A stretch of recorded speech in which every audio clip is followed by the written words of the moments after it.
દિયોદર તાલુકા પંચાયતના પ્રમુખ ઉપપ્રમુખની ચૂંટણી યોજાવાની છે। આમ તો ચૂંટણી પંચના નિયમ પ્રમાણે અને સરકારે જે રોટેશન જાહેર પાડ્યું હતું એ પ્રમાણે 25મી તારીખે યોજાવાની હતી, પણ જે થયું એ આપ સૌએ બધી મીડિયાએ જોયું, અહીંની જનતાને પણ ખબર છે। ખેર કદાચ હવે જે થયું એનું પુનરાવર્તન ન થાય અને કાયદો અને વ્યવસ્થા પૂરેપૂરું જળવાય અને તાલુકા પંચાયતની ચૂંટણી લોકશાહી ઢબે થાય।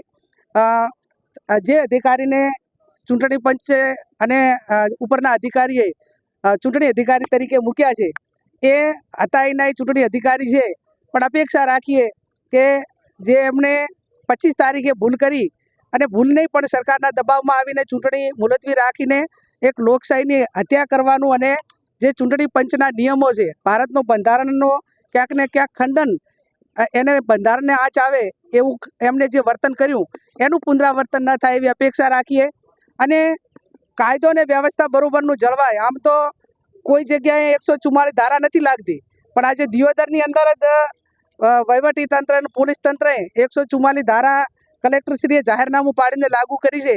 તો અમે તમામ પક્ષના આગેવાનોને બધાને જે એમના સમર્થકોને બધાને અપીલ કરીએ છીએ કે આ કાયદો અને વ્યવસ્થા જળવાય, પ્રશાસનને આપણે પૂરો સાથ સહકાર આપીએ અને કોઈ પણ પ્રકારનું વાતાવરણ, કોઈ પણ પ્રકારનું ડોળાય નહીં, એની જવાબદારી રાજકીય પક્ષો, વહીવટી તંત્રને અમે સૌ સાથે રાખીને પ્રયત્ન કરી અને આ ચૂંટણી સુમેળ ભરી શાંતિમય વાતાવરણ અને નિયમો પ્રમાણે થાય એવી અમે અપેક્ષા રાખીએ છીએ। બહુમતી તો એ દિવસે પણ હતી, આજે પણ બહુમતી કોંગ્રેસની છે, તો પછી હાઈ વોલ્ટેજ ડ્રામા પછી તારીખ આપવાનું કારણ શું થયું? મેં કીધું એમ કે 2-3 દિવસમાં વાતાવરણ ડામાડોળ થાય ને એકાદ સભ્યને કે અમે લોભ લાલચ આપીને જેમ બીજી તાલુકા પંચાયતોમાં ક્યાંક ને ક્યાંક સામ દામ દંડ ભેદની રાજનીતિ અપનાવીને તાલુકા પંચાયત બહુમતી લોકોએ આપી ત્યાં પણ તોડીને એમને લોકશાહીનું હનન કર્યું છે। એવો ને એવો પ્રયત્ન દિયોદરની અંદર કરવા માટેનું એમને કર્યું, પણ અમારા સભ્યો મક્કમ છે।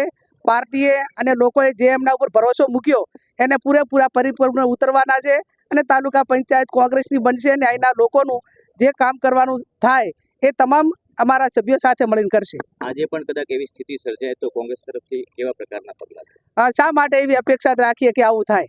આવું થશે જ નહીં, અને થશે તો પછી કાયદો અને વ્યવસ્થા, ન્યાયતંત્ર, આ બધું જે કંઈ અમારા લેવલે કરવાનું થતું હશે એ પૂરેપૂરું કરશું। ત્યારે જ ન્યૂઝરૂમ ગુજરાતની યુટ્યુબ ચેનલને સબસ્ક્રાઇબ કરો અને ઇન્સ્ટાગ્રામ અને ફેસબુક પર ફોલો કરો।